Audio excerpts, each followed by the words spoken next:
Inspiration అయ్యి production చేయాలి, లేదా ఏదైనా కథ రాసుకొని చేయాలన్న మా యూత్కి ఒక టార్చ్ లాగా మీ ఆధ్వర్యంలో ఆహా మాకు ఇచ్చినటువంటి ఆశ. So thank you very much sir. చాలా హ్యాపీ. నా కోసం ఒకసారి గట్టిగా చెప్పండి ప్లీజ్ ప్లీజ్ ప్లీజ్. ఎందుకంటే ఇది మామూలు విషయం కాదు. అది తిరిగిన నాకు తెలుసు, నా బాధని దగ్గరుండి చూసిన మా అన్నలకి తెలుసు. Thank you sir. ఎన్ని థ్యాంక్స్ చెప్పినా చాలా తక్కువే. రేపు ఈ థ్యాంక్స్లు అనేవి మమ్మల్ని ఇష్టపడే మా ప్రేక్షకుల ద్వారా మీకు ఆహా ఓహో ఈ సినిమా తీసుకుంటే ఓ ఆహా అనే పదాలు కూడా వచ్చేదాకా తీసుకెళ్తాం. సో ప్లీజ్ స్టీవర్డ్స్ మీరు మాట్లాడుకోరుతున్నాను. అందరికీ నమస్కారం అండి. చార్లీ చాప్లిన్ గారు ఒకప్పుడు ఒక చిన్న కమెంట్ చేశారు, life is a tragedy when seen in closeup but comedy when seen in long shot.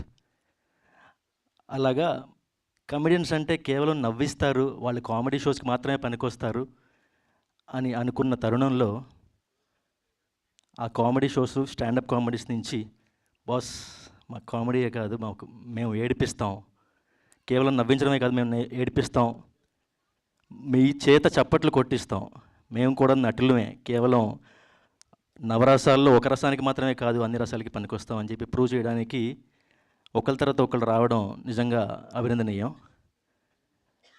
Rocking Rakesh గారు ఆ కామెడీ షోస్లో కేవలం చిన్నపిల్లల్ని తీసుకుని సరదాగా నవ్విస్తారేమో అని అనుకున్నాను. బట్ చిన్నపిల్లలనే కాదు పెద్ద పిల్లల్ని కూడా నవ్వించడమే కాదు ఏడిపిస్తారని చెప్పి సినిమాతో ప్రూవ్ చేసుకున్నారు. మేము జనరల్గా మూవీస్ ఇవాల్యుయేట్ చేసేటప్పుడు కేవలం స్టార్ కాస్ట్ చూస్తాం, లేకపోతే జాన్రా చూస్తాం, లేకపోతే నాకు నెంబర్స్ వస్తాయా, నాకు మినిట్స్ వస్తాయా, నాకు వర్కౌట్ అవుతుందా అన్న టైప్లో చూస్తాము. కానీ ఫర్ ద ఫస్ట్ టైం ఇలాంటి సినిమాలు పడాలి, ఇలాంటి సినిమాలు పడితే ఒక 35కి మనకి ఎంత పేరు వచ్చిందో, ఒక ప్రేమలోకి ఎంత పేరు వచ్చిందో, ఒక మసూదాకి ఎంత పేరు వచ్చిందో అలాంటి పేరు మన ఆహాకి వస్తుంది. At the same time we are proud to be a part of this movie అని చెప్పి మనకి అనిపిస్తుంది అని చెప్పి ఒక ధైర్యంతో తీసుకున్నాను. ప్రేక్షకులు అదేవిధంగా ఆదరిస్తారని చెప్పి అనుకుంటున్నాను. ఈ అవకాశాన్ని ఇచ్చినందుకు రాకేష్ గారికి థ్యాంక్ యూ. సెలవు.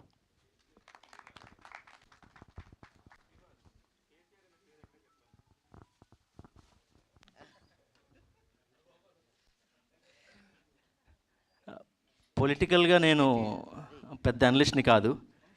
మూవీస్ చూసి అనలైజ్ చేయమంటే కనుక ఎక్కడ ఏం పడాలి, ఎక్కడ ట్రైలర్ కట్ చేస్తే బాగుంటుంది, ఎక్కడ ట్రిమ్ చేస్తే బాగుంటుంది, ఎక్కడ లేపేస్తే బాగుంటుంది, 2.5 అవర్స్ని 2 hours 25 minutes చేస్తే బాగుంటుంది అని చెప్పి చెప్పగలను.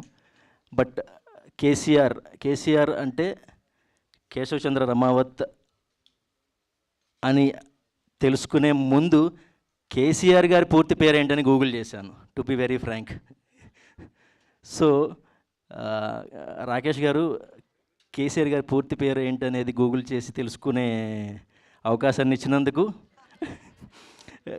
అట్ ద సేమ్ టైం మీ సినిమాకి సంబంధించిన ఫుల్ ఫామ్ కూడా తెలుసుకోవడానికి అవకాశం ఇచ్చినందుకు, ఇది ఎట్టి పరిస్థితుల్లో పొలిటికల్ మూవీ కాదండి. ఒక ఊరి కోసం ఆ ఊరి బాగు కోసం పోరాడే ఒక సామాన్య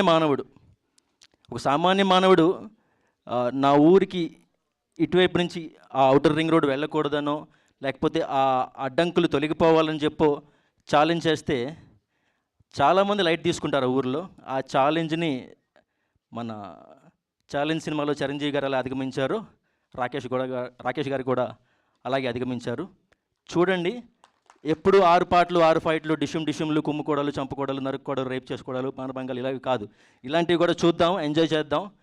మన ఫ్యూచర్ భవితకి, ఫ్యూచర్ ఆడియన్స్కి ఒక గ్రీన్ సిగ్నల్ ఇద్దాం. ఇలాంటి సినిమాలు ఇంకా రావాలని చెప్పి కోరుకుందాం. Thank you. వంశీ అన్న ఒకసారి స్టేజ్ మీదకి ప్లీజ్. ఒక్క నిమిషం రావాల్సిందిగా కోరుతున్నా. మా అన్నను ఒకసారి వంశీ అన్న ప్లీజ్ మీ చేతుల మీదుగా సార్కి ఒక చిన్న మూమెంట్ అందించవలసిందిగా కోరుతున్నాం. అన్నారా సురేష్ కొండరెడ్డి అన్న వేదిక మీదకి రావాల్సిందిగా కోరుతున్నాం. రండి వంశీ అన్న, సురేష్ కొండరెడ్డి గారు ఇద్దరు కూడా.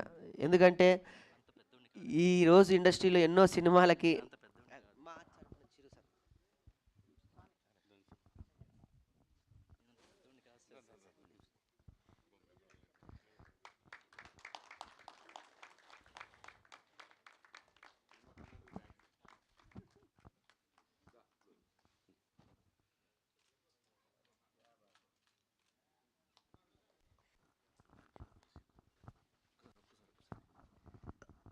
నేను దీనికి అర్హుడిని కాదు, బట్ థ్యాంక్స్ అలాట్.